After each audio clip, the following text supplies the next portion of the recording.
Well, good morning, I think, to all of you. Yeah. Good Morning. morning, Christian and others, Tony, etc. It'd be lovely to see everyone.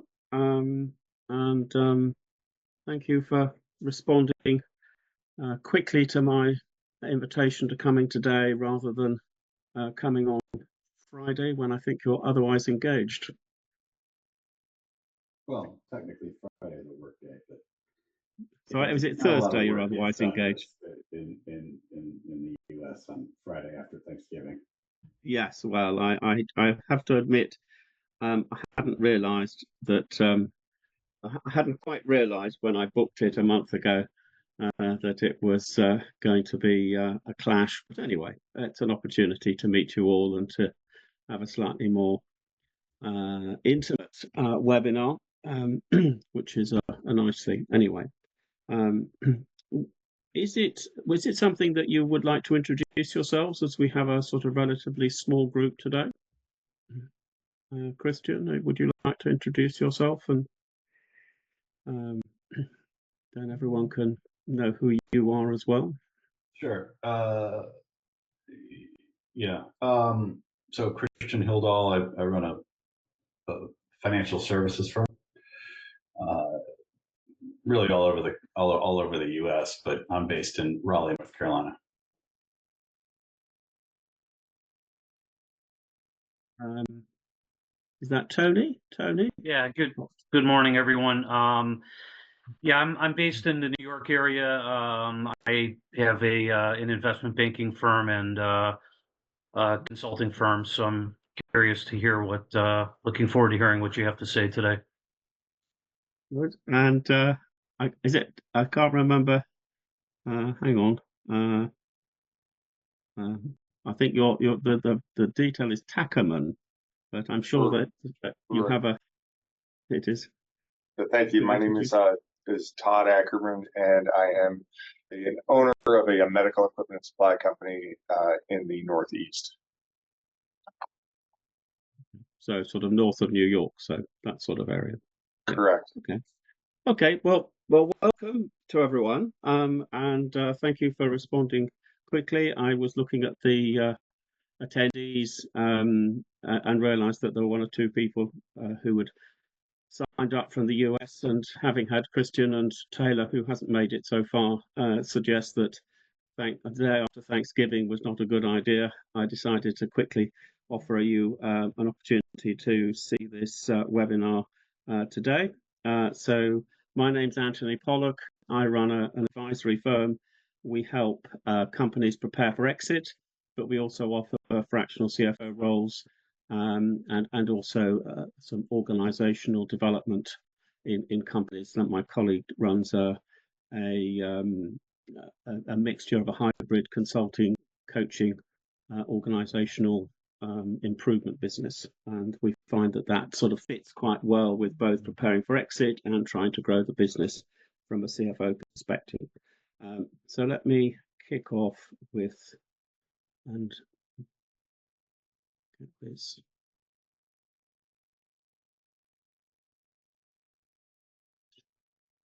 So, so you are all experienced business people, so much of this I would assume won't be new to you, but it will hopefully flag up some new thoughts that perhaps give you some thoughts for the future. Anyway, the important piece is that everyone will exit their business one way and another. It just depends how and on what terms. Sorry, let me just deal with them. Technology isn't.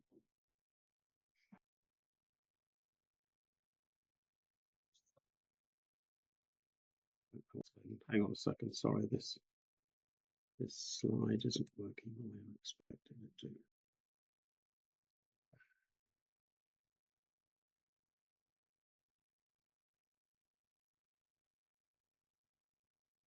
Had a few problems with Zoom this morning.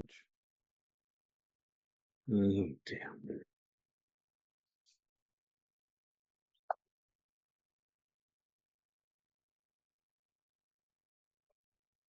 So will you exit your business on your own terms or not?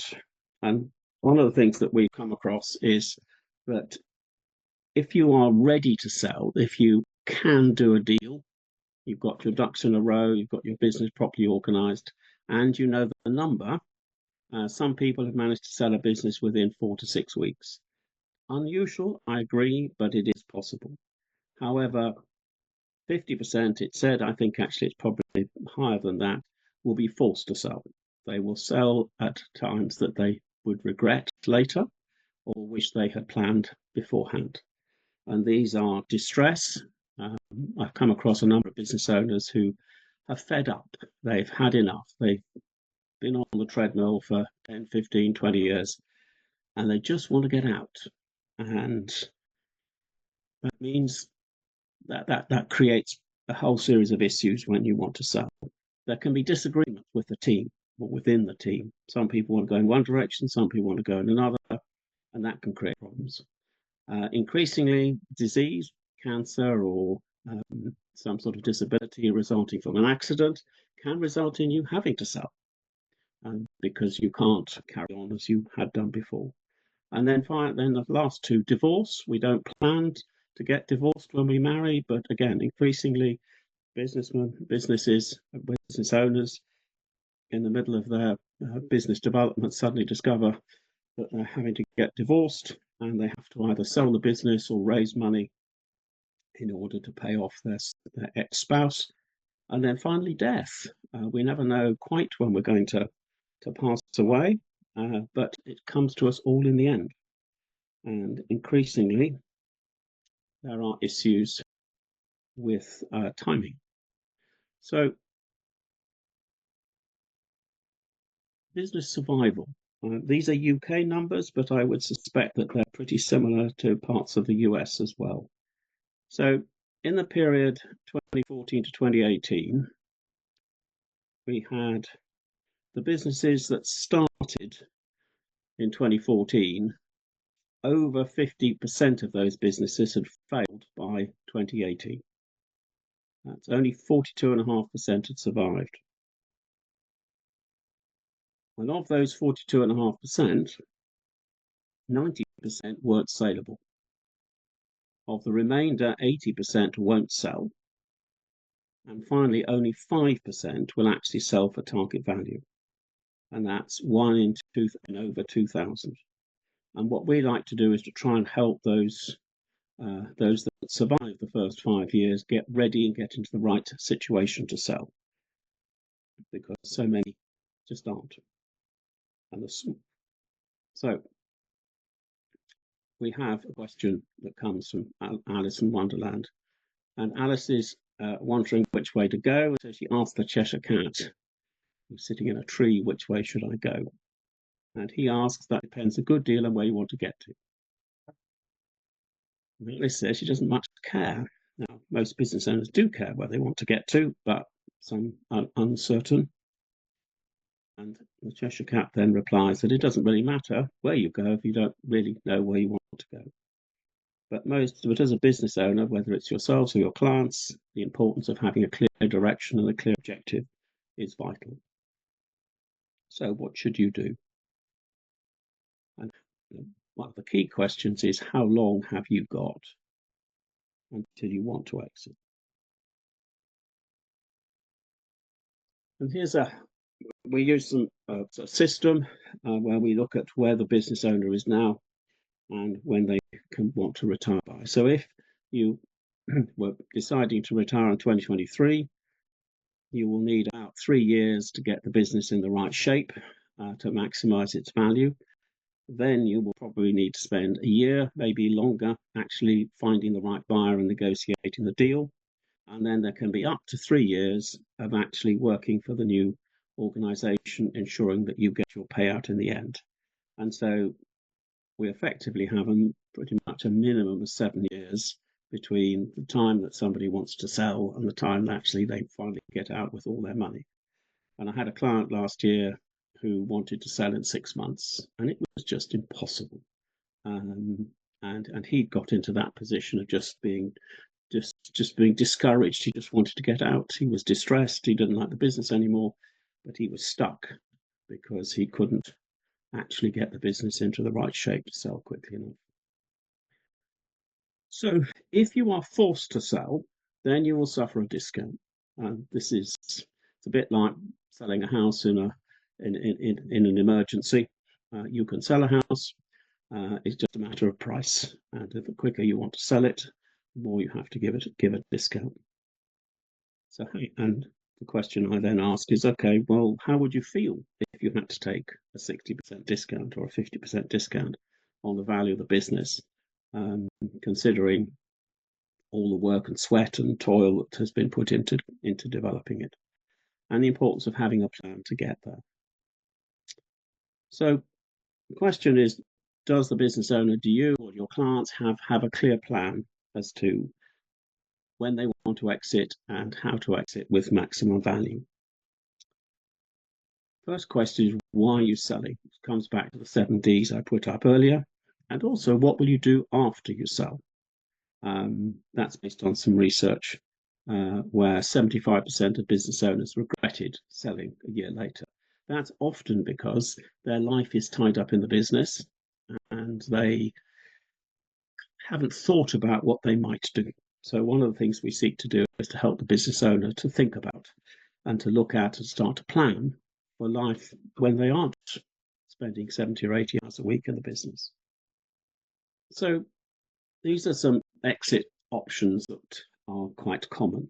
You can sell outright. That might be a sale based on EBITDA, or it might be a trade sale. You can recapitalize, and there are plenty of businesses that get to a certain stage and they need recapitalization. They may even need a refreshment of the team. You can liquidate. Usually you don't get very much by doing so, but it is an option, particularly if you have quite a lot of cash in the business, or you have a lot of assets such as property, etc., or even intellectual property. You can change your role. You might be CEO today, but actually that worked very well when the business was smaller. But you're getting to a stage where your skill set is more associated with, say, being Chief Operations Officer rather than CEO. I've seen a number of early stage businesses where the CEO is really the Chief Technology Officer and is really involved and interested in product development. And that might be another route to change the role. There's an opportunity to step up and be chairman and to keep an eye on things, but perhaps to have more time to do other things. And finally, you can transfer it to another generation, or you can do some sort of management buyout.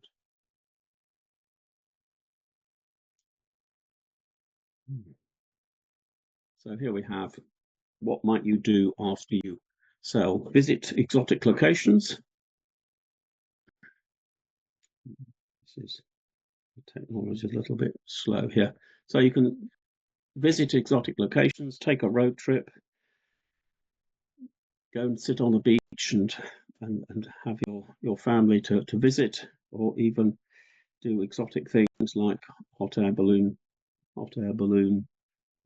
flying or something similar. But it's an important piece to understand what to do next, and we have some processes and procedures around helping to evaluate and understand what that could be. So the important piece here is to align the reasons for selling with your exit options. And you can see here that if you just want to retire, there's potential of a strategic sale.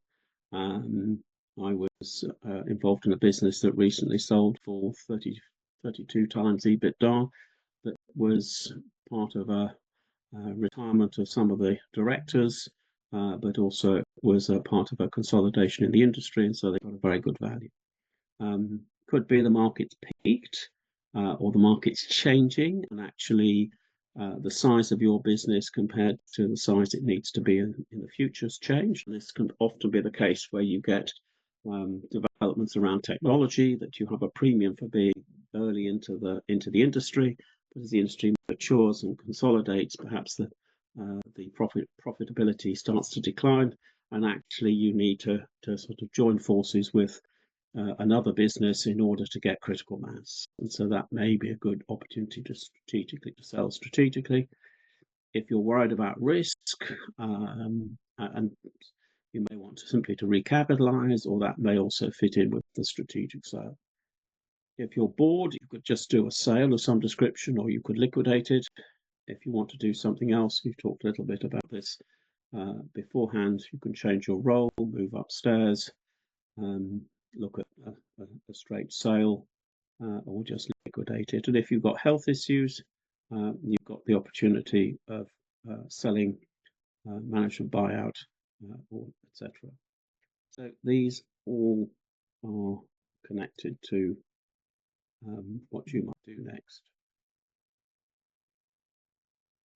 The other question is, how much do you need? I was looking at a couple of prospects over the last year, and when we went through the process, we discovered that actually their needs were actually covered by their current investments, and actually they didn't really need a lot of money out of the business. But often the case, certainly in the UK, is that business owners need a particular sum in order to retire safely. And so the question we arise here is, what's your number? What's the shortfall, and how long have you got? So if you're 50 and you've got a shortfall of a few million, then you've got the opportunities to grow the business and to achieve the valuation that you need. So we look at how much. We call this the freedom point. And it's based around either your pre-tax income, what you're currently earning, or maybe it's a number that you need in retirement. Somebody I was talking to in Las Vegas last year reckoned he needed $500,000 to be able to safely retire and maintain his current lifestyle. So in that scenario, you would take 500,000 and multiply it by 33. The reason for 33 is it works around being able to withdraw 5% a year, and therefore you can do that without actually reducing the capital. There are other calculations which are much more sophisticated, where you work in the sort of lifestyle you want in retirement, and that can be used to fine-tune calculations. But to some extent, this is a bit of a broad brush to start with. And from the figure we take, we look at the value of other assets, but excluding the primary residence. We then take out debts, and then we end up with the net assets outside the business, and then we work out that is the gap that we need, or what we need to generate net from the sale of the business. And then we turn around and we take the gap, we add the long-term debt it's in the business, if there is any, which gives you the net proceeds, which then need to be grossed up by commission, legal fees and tax. And those figures are to some extent a bit indicative, but in this scenario it gives a target of 3.8 million.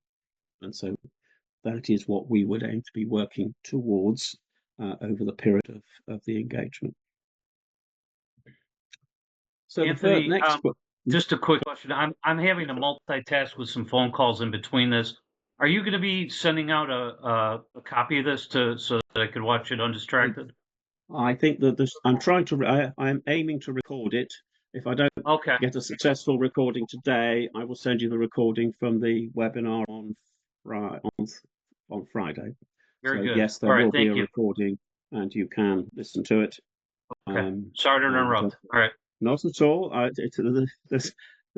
very happy to take that. So, what is it?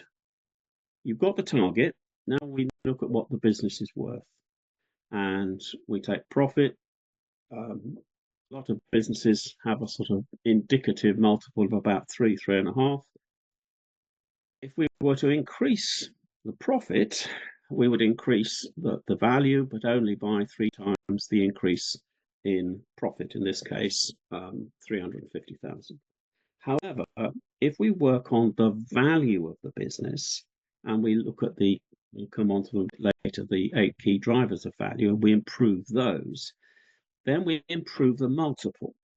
And so instead of starting off at 2.8 million, we actually start off at 5.6 million. And then if we add some additional profits, we multiply those additional profits by effectively 7 rather than 3.5. So that's this. It's a financial explanation as to why working on the actual value of the business or the multiple that can be earned is much more important than just working on the profit. And the basis of this is these numbers are based on some analysis of 75,000 businesses. And I will explain further how we get from 3.5 to 7 later. So what's the process? And perhaps beware of the pitfalls. Having sold my own business some years ago, I have been through this situation. So we have a series of different valuation models. And these are just financially based, numerically based assessments. Oops, right. Yeah, sorry. So sorry. So we have these different valuations. Then we have some key pitfalls. Probably the most important pitfall is finding a buyer. I have had dealings with a number of brokers in recent years, and it seems that they list lots of businesses but then struggle to find a buyer, or more importantly, they struggle to find a buyer and a seller who agree on valuation. The buyer or the seller often thinks it's worth 2 or 3 times what it is, and they don't provide the buyer with the information and evidence to support the valuation. Again, it's why it's important to actually assess the valuation and assess the business and have some time to make sure that we can get the business to the valuation that the seller needs. Having agreed a valuation, they then give you an offer.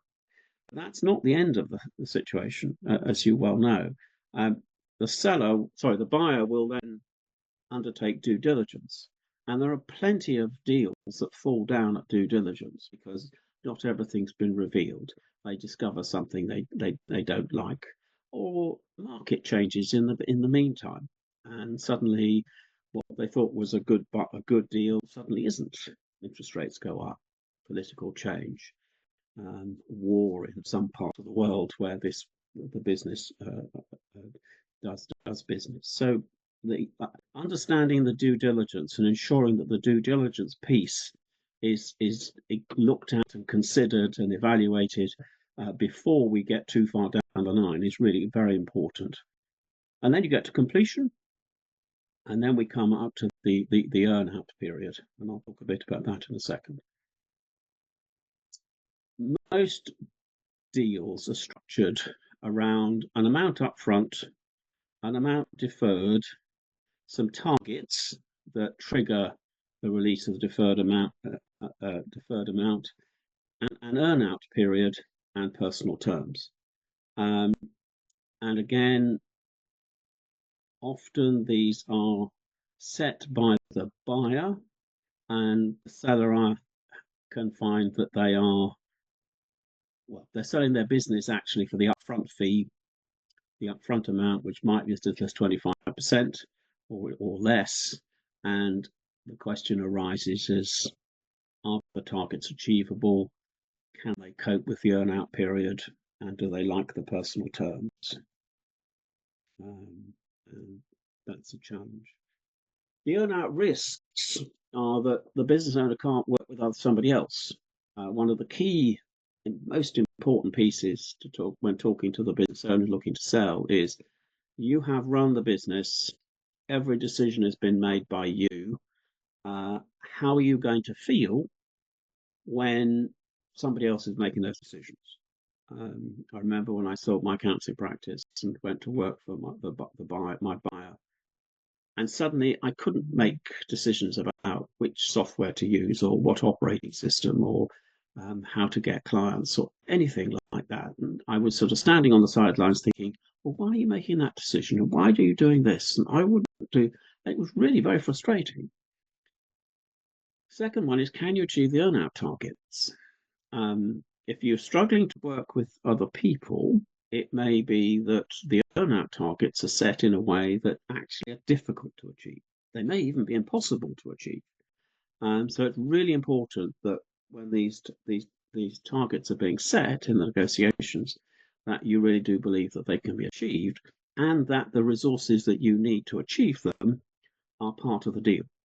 So if the buyer wants to double turnover and you need a few more salespeople, some marketing resources, etc., and you need to write those into the deal, and if they are not forthcoming, then that should trigger the rest of the payments coming out. I was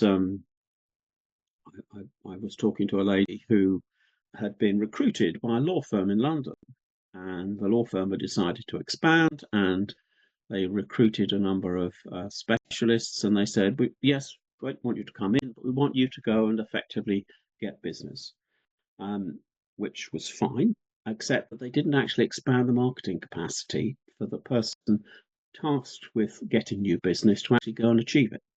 And just about everybody who they recruited ended up leaving, not because they couldn't do the work, but because the company had not put in place the resources for them to achieve that which they had been tasked with doing.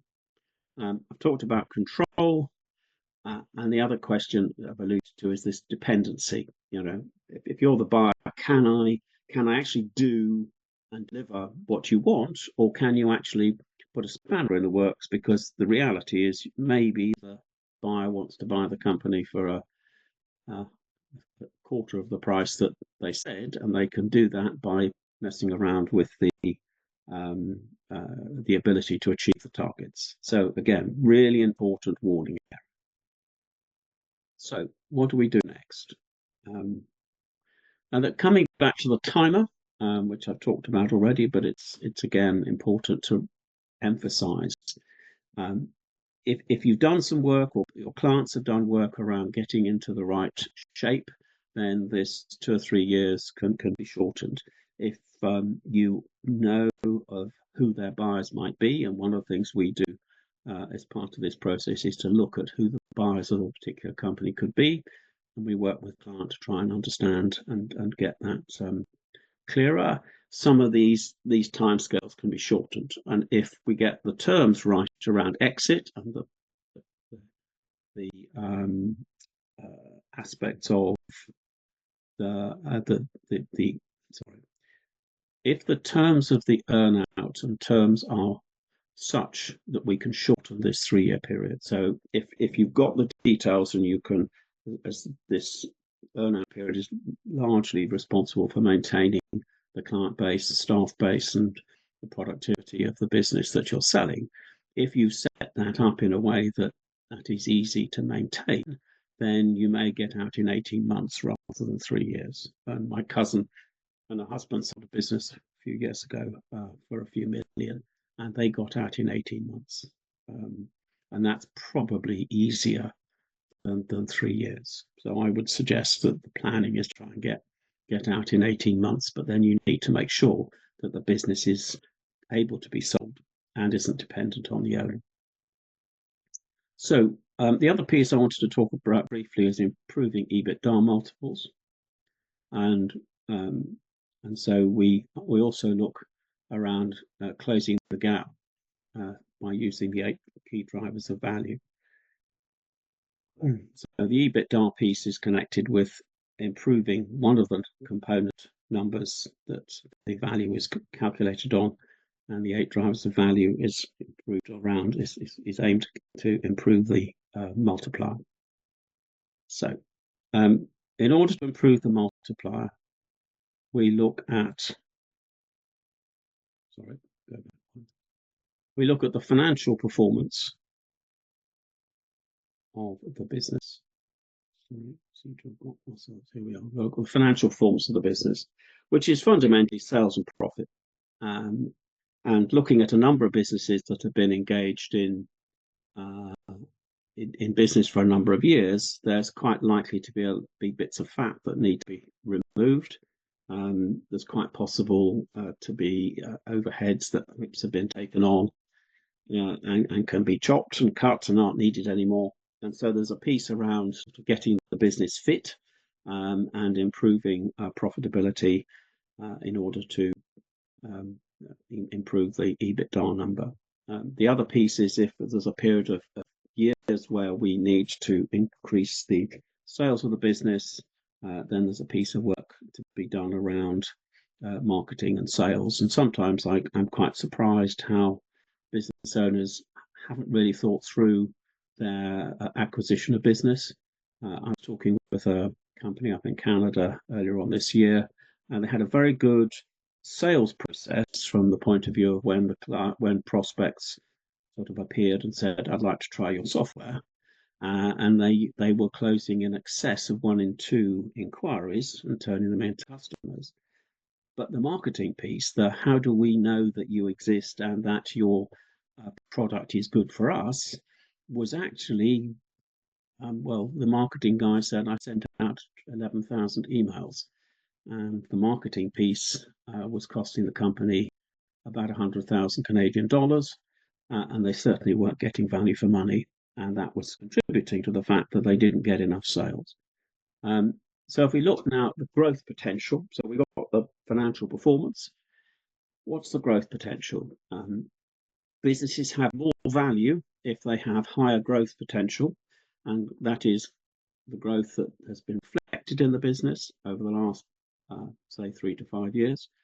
If the business is growing at sort of 1 to 5%, it's good. You'll get some value out of that. But if the business is growing at 40% and successfully, I might add, not putting undue pressure on the business as an ongoing concern, then you will get much more, which I'm sure that you will see that in the market in America quite regularly.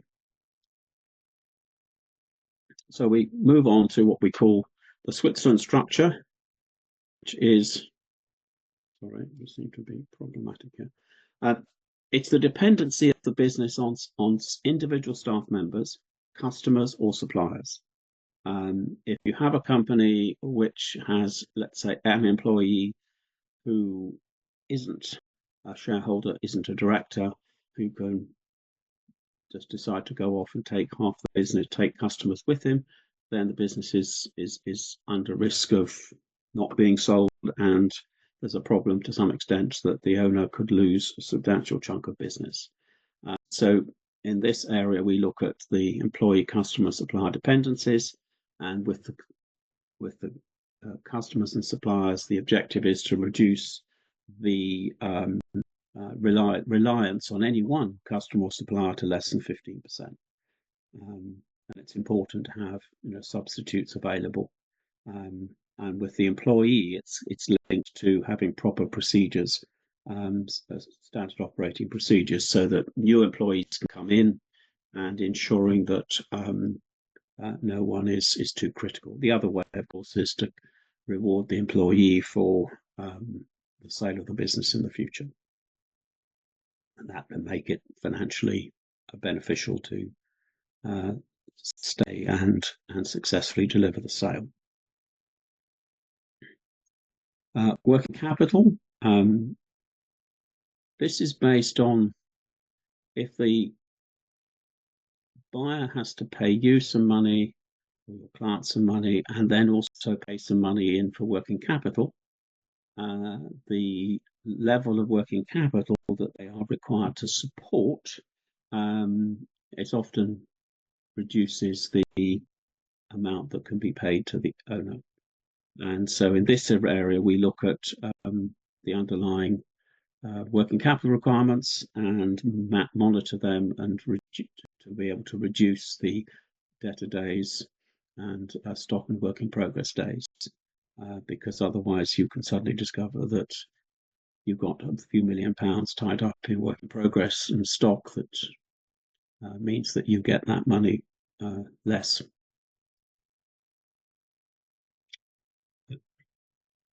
So the hierarchy of recurring revenue, this is, well, what is the revenue type? Some revenue types are worth more than others. So if the revenue is one-off, well, that means you have to spend a lot of your time actually seeking new clients, because clients turn up, they do a piece of work once and then they go away. If if we negotiate it properly, maybe they come back once every few years, but in principle, they come, they consume, or they come, they buy, and they go. And that puts a lot of pressure on the company's sales and marketing systems. If the projects are lumpy, that can mean that there's a cash flow issue, particularly that's implicit in that. However, if we have regular service revenue, that means that we have regular cash income. And if there's finished goods revenue, again, that may depend on stock and what the stock levels are, but that's relatively similar to regular service revenue. And then you obviously have the SaaS type businesses, which are particularly relevant in the computer space and the software space. And those are probably the most valuable. And you will have come across plenty of businesses in the US that are sold at a multiple of revenue rather than a multiple of EBITDA. The area of what we call monopoly control is around, you set the price that everybody else has to take, or do you have to take the price that the market sets? So if the business is basically bog standard type of products or services that are provided by dozens of other businesses around the country, then you have a restriction on your ability to increase prices and therefore increase margin without losing customers. And that again would affect the value of the business and the multiples around what you can do. If, on the other hand, you're a monopoly supplier and everybody has to come to you, then you can raise your prices and people will have to pay them. And in between, we have different degrees of the ability to set prices, pass on costs, and retain customers.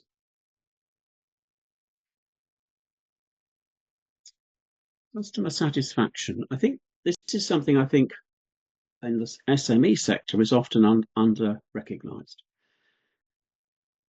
We all have customers and we all think the customers are terribly satisfied with our services and the products we provide, but that actually might not be true. There are opportunities to undertake customer satisfaction surveys. Sometimes these are just good, bad, or 1 to 5, something like that. And when aggregated, can actually give a false impression of how satisfied customers are. I was looking at a piece of work some months ago, and somebody was saying that in the fall off from 5 to 4 in a customer satisfaction, people are 3 or 4 times more likely to leave when they're sitting at 4 than if they're sitting at 5. And if you actually look underneath the customer satisfaction, you can actually find a lot of useful information around where you are performing better or worse and where the risks are. And so I think that customer satisfaction that provides a lot more information around how satisfied customers are and what they think of the company's performance is actually much more important than perhaps we all realize. And so encouraging customers or clients to have customer satisfaction, particularly in that period up to sale, what the scores were, tracking customer recommendations and customer attrition. I think I can't say how important I think this area is in ensuring that the business is valued as highly as possible and that there's the ability to find good buyers. And it's also an area I think that you may find that this is where in due diligence potentially deals can fall over. So we call this hub and spoke, but it's probably one of the most critical components, which is owner dependency. Most SMEs are over dependent on the owner, which is why so many of them struggle to be sold. What we seek to do is to work with the owner around standard operating procedures and seeking over a period of time to get the business into a state and to a position where the business can be run without the owner's day-to-day involvement. And that means when we get to the point of actually engaging in the sale process, we can reassure the buyer that the business can be easily integrated into their business. And that also then means that we can reduce the earn-out period for the owner. So we also have a piece of work we do around the business itself. We have some processes around monitoring and managing the day-to-day profit and cash flow. And this is connected to ensuring that the target is achieved. So we look at we've identified a number of drivers around improving sales and profit. So we look at the acquisition of clients, and we look at the marketing and the marketing as to how we attract clients, where they come from, and and the success that the company has for acquisition. And we also look at retention, because a retained client that comes back is one client less that we have to go and find through our sales and marketing processes. We also look at the margin. Again, I was looking at a company earlier on this year, and thought the margin was a bit low, and so started asking questions around who did what, because it was a software business, and as a result of that, I was able to understand that the margin was sort of 70% rather than 50%, and that meant that when we looked projecting forward, it made quite a difference as to profitability of the business as turnover increased. And then we look at frequency. How often do people buy? We've talked a bit about that already. And what are the processes within the company to encourage customers to buy again? I was working with a company in Dubai who had an e-commerce business, and I asked the question, well, how often do your customers buy again, repeat business? And they said about 10%. And so there was a question of, well, we really need to improve that. I certainly know that I buy from Amazon more than probably at least once a month, sometimes if not once a week. And I think that looking at the frequency and measuring it and doing some work around how to improve it is important in getting businesses ready for sale. And then the transaction value. I was talking to another client last year, and I asked him when he put up his prices, and he said, oh, we did 7% last year. And I said, but you do realize that inflation's been 27%. And he didn't. And what was the consequence of that was that he was actually charging too little. He was not making the profits on the work he was doing. And because he was seen to be cheap, he had lots of business. He didn't have the capacity to do it. And so he was getting into that over trading piece where he was running around like a mad thing, but not really getting the benefit of his work. And then finally, overheads. I was looking at some information a few weeks ago around overheads, and the statistic was offered that many businesses, maybe most businesses, could reduce their overheads by about 4% just by going through everything. And we all know we sign up on cards to things and suddenly discover that they're coming out every month, and we forget about them. When we buy a piece of software, we sign up to a piece of software and we use it, and then we stop using it, but we don't cancel the card payment. So all of those key drivers connect into improving profit, and then we have to look at the other one, which is cash flow. And the example here is very simple, and you will understand it quite easily.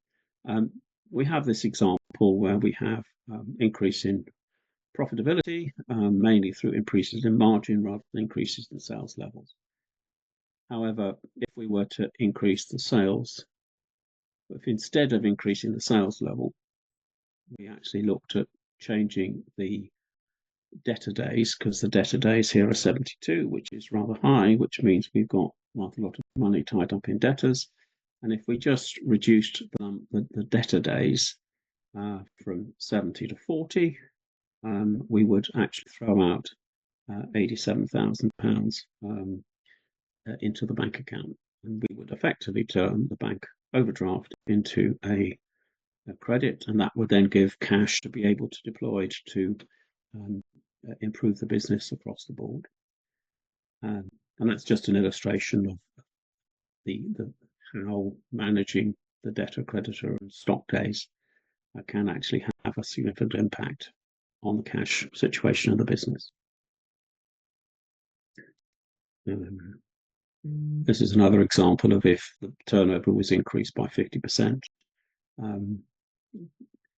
If you don't, too much money goes into cash. Whereas if you do make that change, then you actually end up with a significant proportion of the increase in sales actually ending up in the bank account. Again, cash in the bank's good news. Cash in debtors is good, but cash in the bank is better. So how do you plan? What do you there's this issue around planning the growth of your business, and too many accountants use historic data, and it's like driving your car backwards instead of driving it forwards, looking down the road, setting a plan, and then, as I've described it here, it's a bit like having a sat nav. So you know when you get off track, and then you've got a route. You develop a route map to get back on track again. And we do this by developing a 5-year forecast, and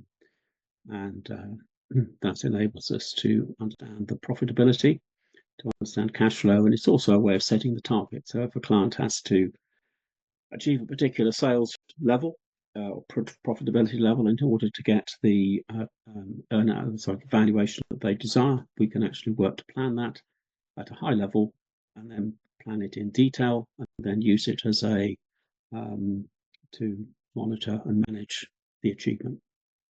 And so, for example, here's a summary 5-year forecast.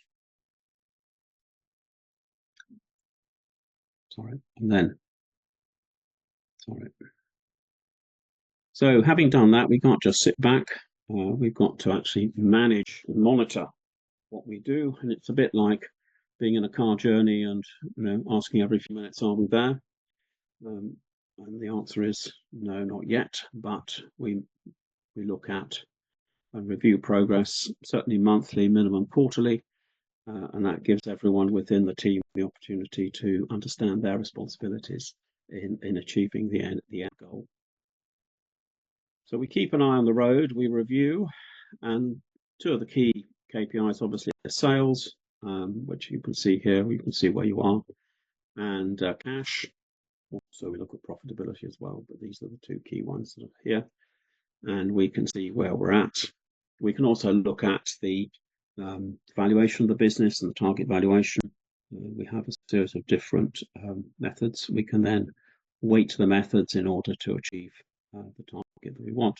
And you can see in this example that the target valuation is 400,000, current is 322, and you can see at the bottom of the page that the target actually isn't achieved until nearly year 5, and you want to achieve it in year 3.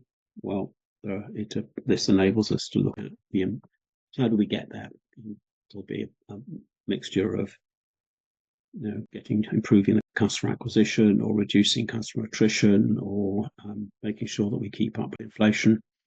And it also means that as you go through this process, that you can start to show where the business is going in the future after somebody has bought it, and it can provide a useful aspect for the due diligence to show that the business does have the future prospects and the growth potential that you have told them that it does have.